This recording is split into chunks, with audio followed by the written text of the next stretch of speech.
So first, I'll get you to say your name and your title that's relevant to the story. So my name is Stephen Wilson. I am one of the co-founders of Save the Speedway. Yeah, and so obviously, Save the Speedway revolved around North Wilkesboro Speedway, which has been the center of the NASCAR world lately. Uh, I mean, just considering the path that you've been on and track's been on, how's it feel like being at this point? In a lot of ways, it's vindication for over the years of just being told that it was an effort that it was impossible to do, or there was no chance of it ever happening to come back even on a smaller scale. And I know that we had tried to do this a couple of years ago and it kind of fizzled out, but even after that, people continued to say that it was an effort that was just nothing. There was no fruit at the end of the off the tree, and it's something that we were just told to give up and find something else to do. And when you go back and you look at this week, in a lot of ways, it's vindication to all the no's and all the impossibilities that it was told to us over 18 years. Yeah, you said the 18 years. So going back to around 2005, 2006, how did this all get started? So really, the story gets started in 1996, and there was these loosely organized efforts in a lot of ways to go through and find a way to bring Northwest Row back. And some of those included lawsuits and trying to use eminent domain and things that were just never going to be. There was no way that they were going to work legally. And I know that they were trying to put pressure using these different tactics, and we never felt in the early stages that that was ever going to work. So in 2005, Ron Marston kind of noticed this in that the loosely organized groups had no structure to do anything or bring anything to the table. It was just more ideas or a petition or let's try this idea or let's try that idea. But again, there was no structure. There was no anything more than an idea. So he recognized this and started Save the Speedway. And I came on shortly right after that was he kind of started Save the Speedway as nothing more than just an informational website. And then we kind of decided that, there was really two questions in which we had to answer before we did anything else. Is that the first thing would be, what would it take to even reopen North Wilkesboro Speedway? And then the second question was always, well, even if we reopen, what do you do with the place? So it became this years long journey of working with the county and working with race officials and working with race series and working with promoters and, even outside companies that had ideas of doing things in there to kind of develop, what is the possibility here? What does the county want to see to reopen the speedway first and foremost? And then who are the promoters? Who are the events? Who are the race series that will come there? For sure.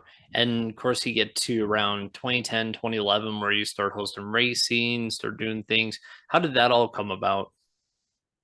So that was an effort that came about with again, it was an idea of let's try to do some things. And SMI was approached at the time by an outside company and an outside group who said, they had these ideas and they could host some racing. So they had already been in contact with Todd Mayberry at the past series and the old ASA series and some of these other series that were kind of regional or kind of East Coast based in a lot of ways. So they got the lease in there and they were able to start hosting some racing. So of course, it goes back to what is our first question, what does it take to reopen North Wilkesboro Speedway? And by a lot of ways, they had the benefit that we had already gone to the county years earlier and said, these are, they wanted to see, here's a 3-page document of all the things that would be required to even open the doors to host racing or even host events there. So they had the advantage that we had already done this for them, and the county just hands over a document and says, "Here's all the things before you can open the door and host a race. This is what we want to see." So, and they did it. They went through all the lists. They took everything to heart. They even in a lot of ways when it exceeded that list on things that the county wanted. But then we started hosting some racing in there, and then that kind of fizzled out in 2011. So I guess, what kind of happened in 2011 that kind of led to everything fizzling out at that point?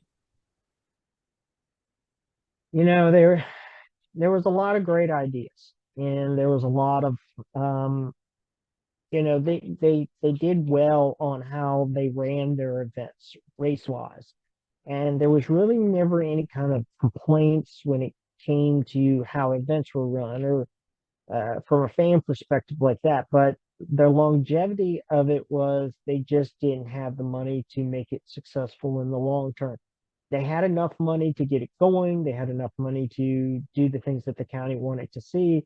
They had enough money to start hosting these races, but long term, they just didn't have the capital that it required to continue that on. For sure. Yeah. And after that point, there comes kind of a period of uncertainty. I guess, like, what was it like during that time, and what were some moments that kind of, helped like your group and just the whole effort just continue to keep going? After it all kind of collapsed in 2011, uh, there was a period of a transitional period in which there was just it was too soon to try and do something else because you just couldn't walk back in the next day or the next month or even the next year and say, let's try this all over again because the hopes and the dreams have in a lot of ways been uplifted and then kind of crushed. And we saw, this out of the community. They saw this glimmer of hope, and then it kind of all comes crashing down.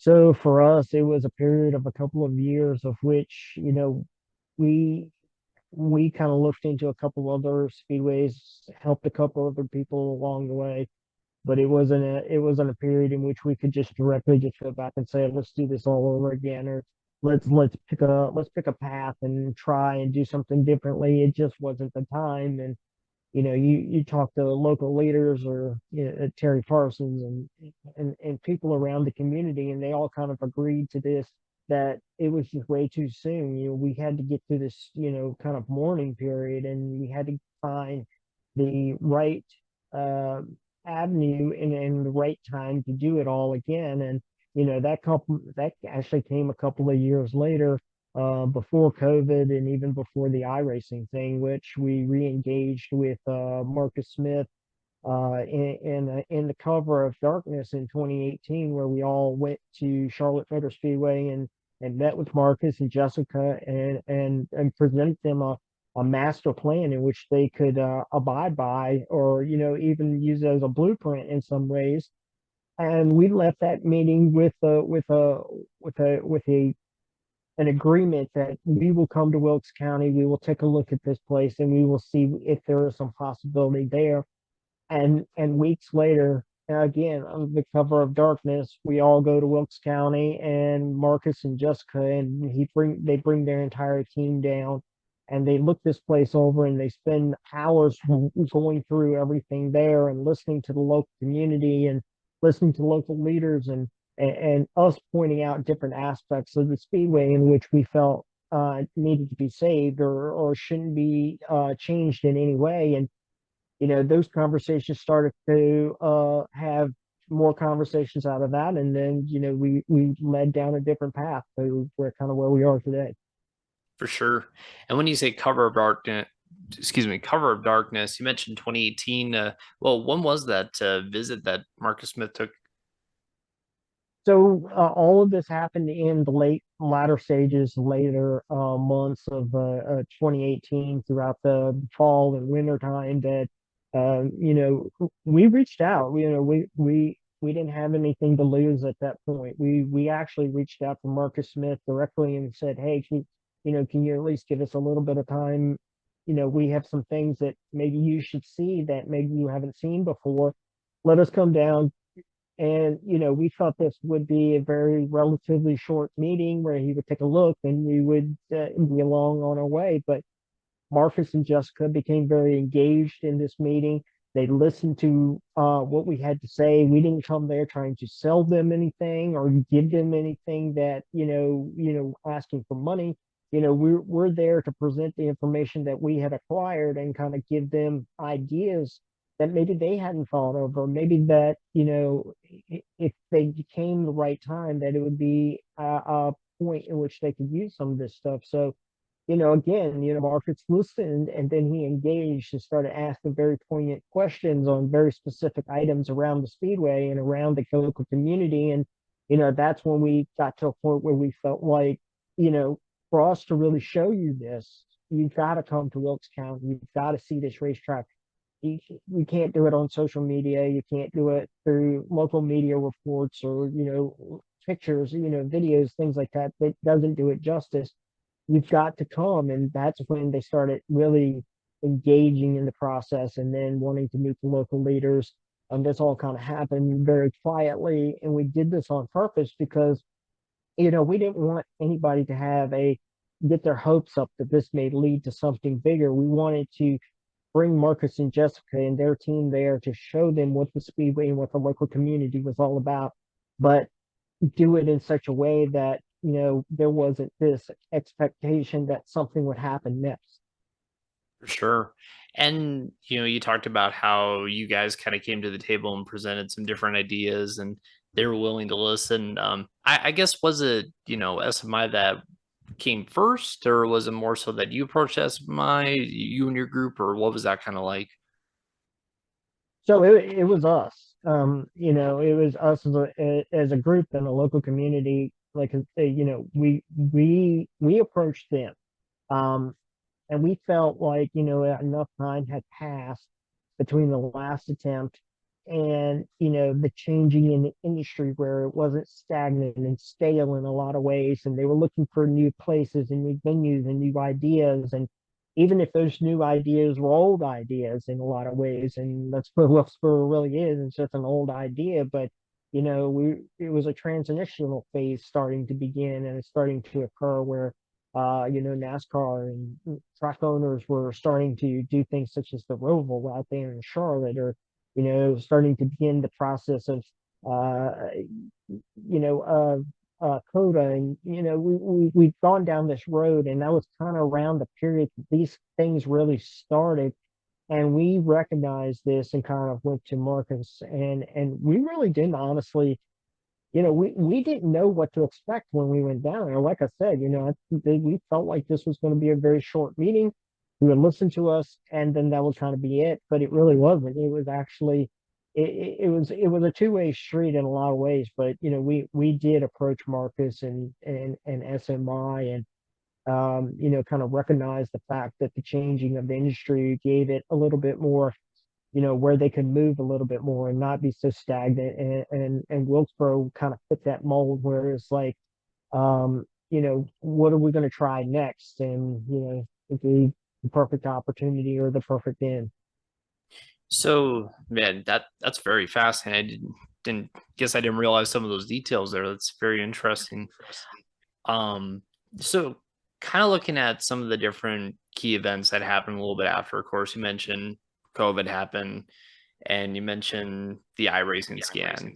I remember from around the time when the scan happened, it was kind of a sense of like, well, we should scan the track because, you know, we don't know how long it's gonna be around for. Might as well get a scan of it. Might as well do something.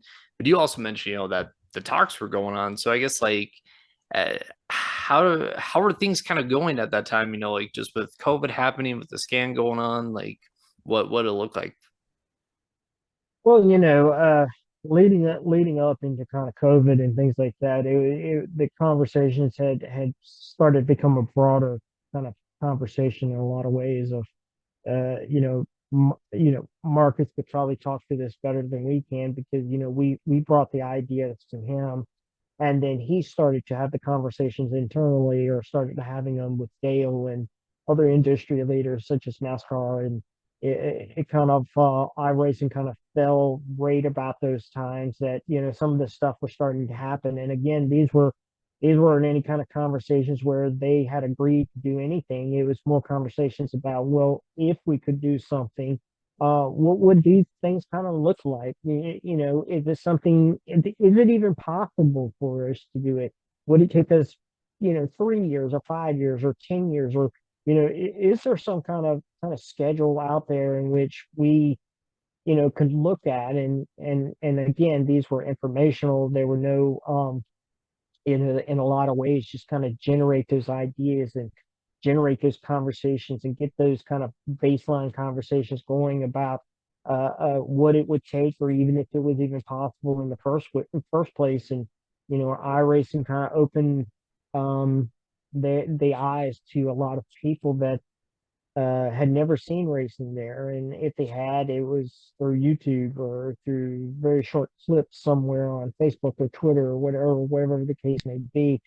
And it generated a lot of conversation online. And then you get to the All-Star race in Texas, and then it starts generating even more conversations about, well, what do we do next with the All-Star race? Where do we take this All-Star race? And it then creates this perfect storm in a lot of ways that allows us to be where we were last week. For sure. Yeah. And just kind of fast forwarding a little bit, you had the racetrack revival last August, back then. And just how was it like just seeing the crowds come out, for those races? And well, I guess what did it match like what you were thinking was going to happen, or like how'd that feel?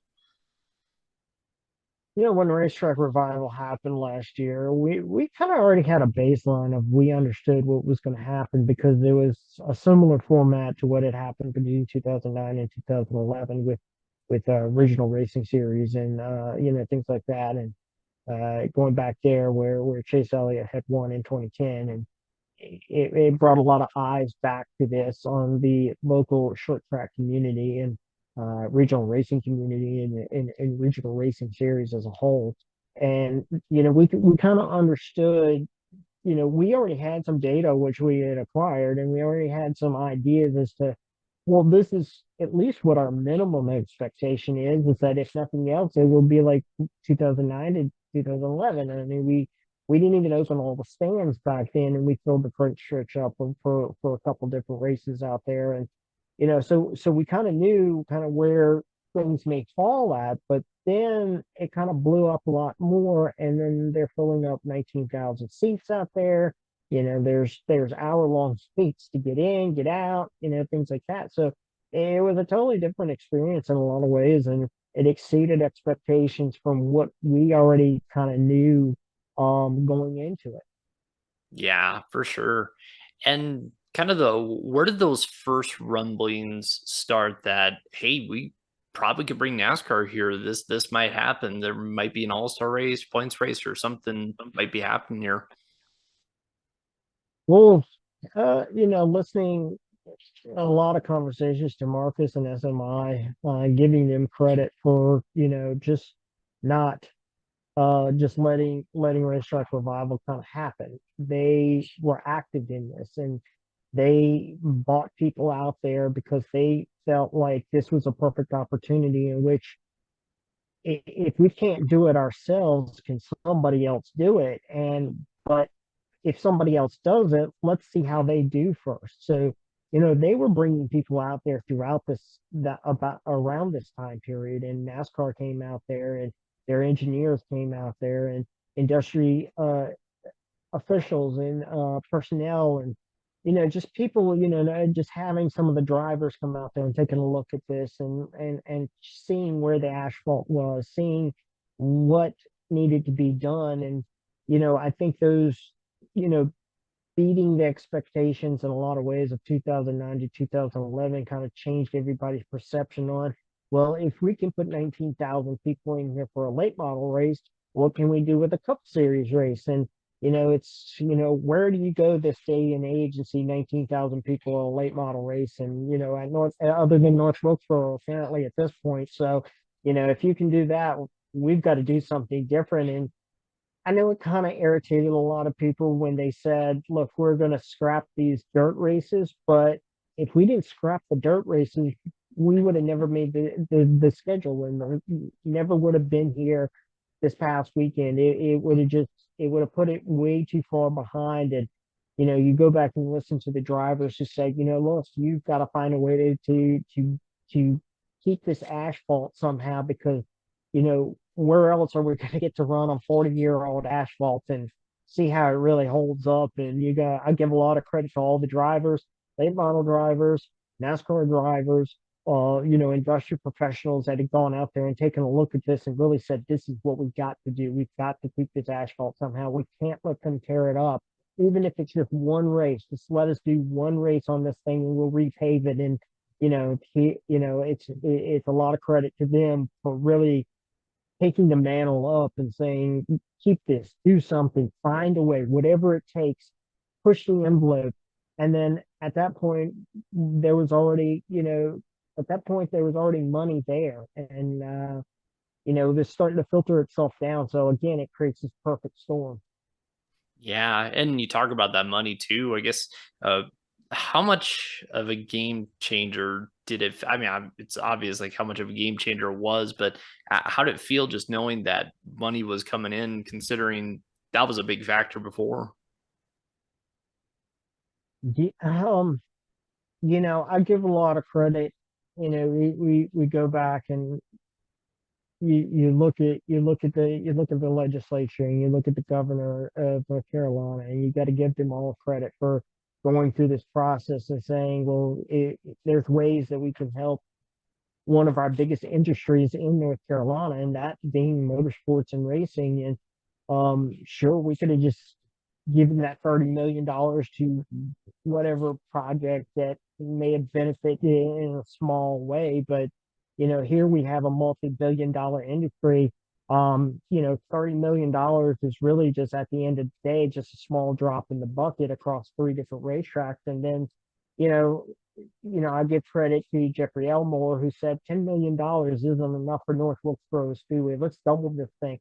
Let's give them $20 million. And then they agree on 18. And then they come back and say, well, 18 still isn't enough. Let's give them another pot of money. And there's more millions of dollars being pushed into this. And then they say, okay, well, now we've given them $22 million. What do we do next? Oh, yeah, by the way, we need to find money for them so that they can build this off ramp that they've been trying to build since like 1994, 1995. So, we're working through a process right now in which the next stages will be more infrastructure and more money coming for that particular project, because that was something that they tried to do in the mid to late 90s before the track closed. They recognized that it needed another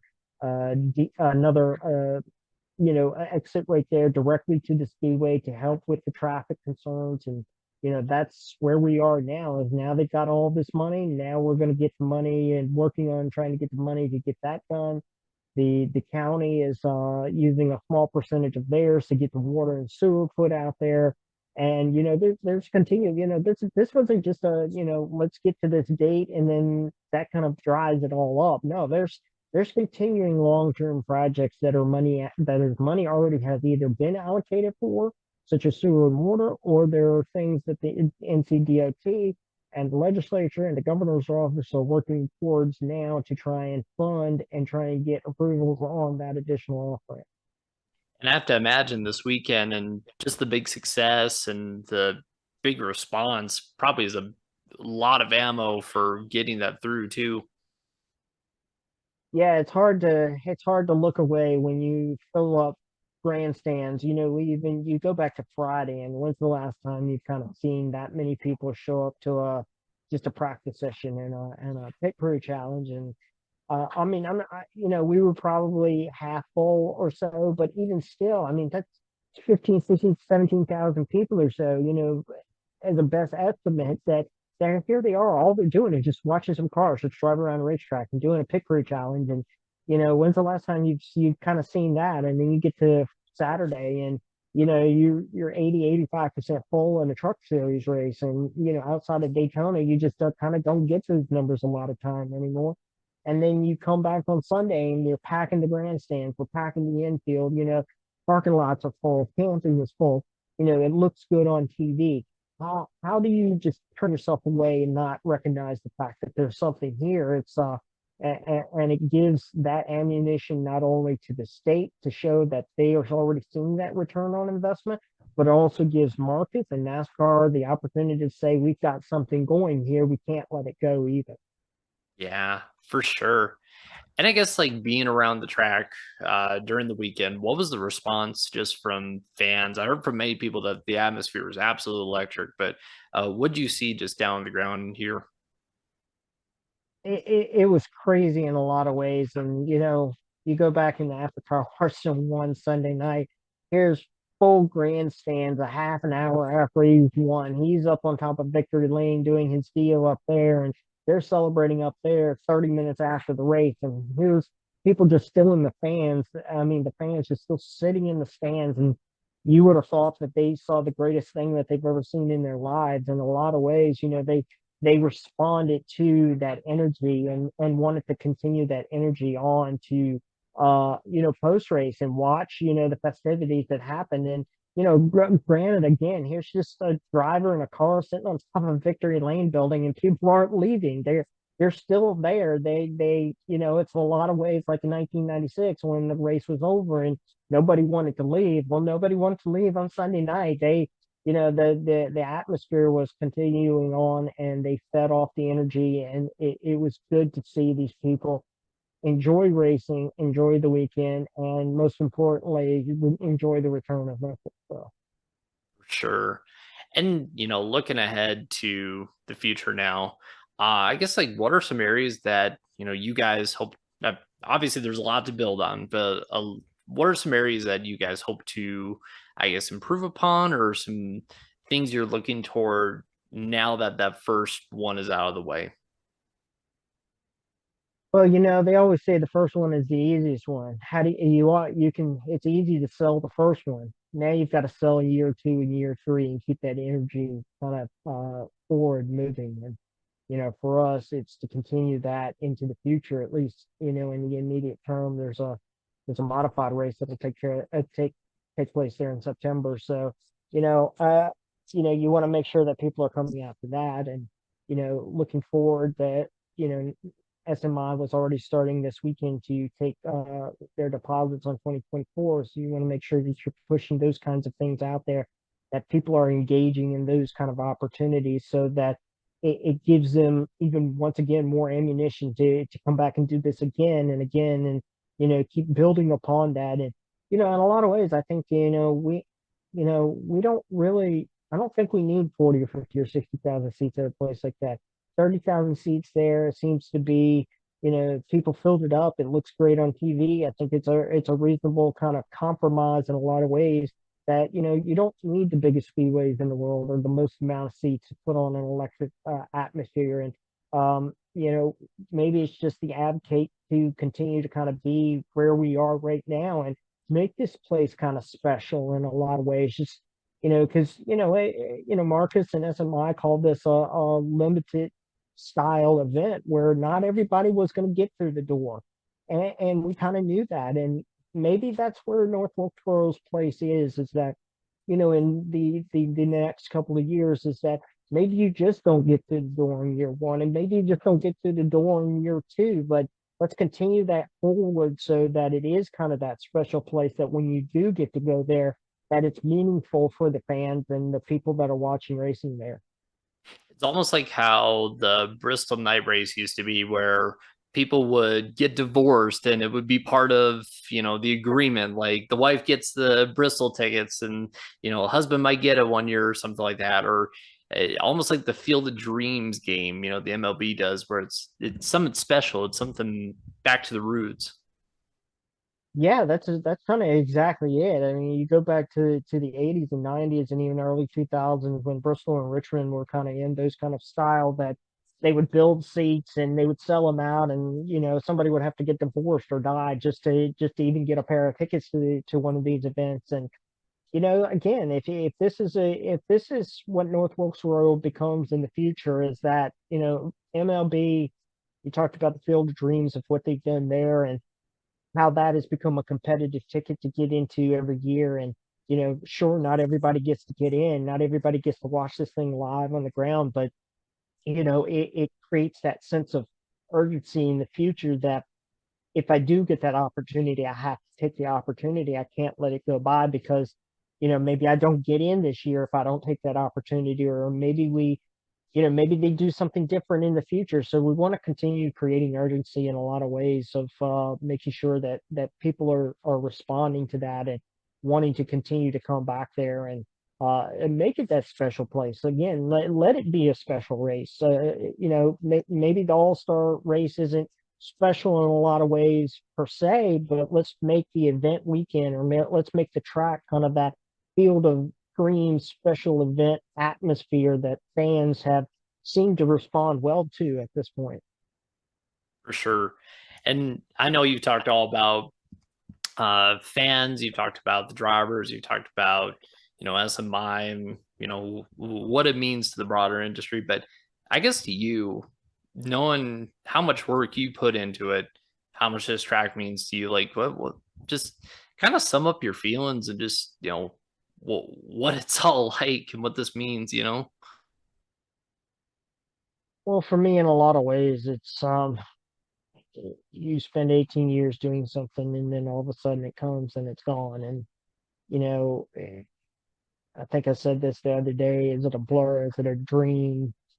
What has actually happened in a lot of ways? And then you think about, well, what's next? You've done this for 18 years trying to save this racetrack, and then all of a sudden it's saved. And Monday morning you wake up, or Tuesday morning, and then what next? What do you do next? And for us, it's like I said, it's trying to build upon that, and just the energy, and just the grand scheme of things is that North Wilkesboro will always kind of, in a lot of ways, be home for all of us, because we're welcomed in by the community, and they welcomed us in. And even though none of us had any roots there, none of us knew a single person when we started this. It was they were a welcoming community, and to just see that they're happy, and seeing that they're in a better position that they were 18 years ago, or 10 years ago, or even 5 years ago, in a lot of ways has given us a lot of gratitude that we were at least be able to be a small part of it all.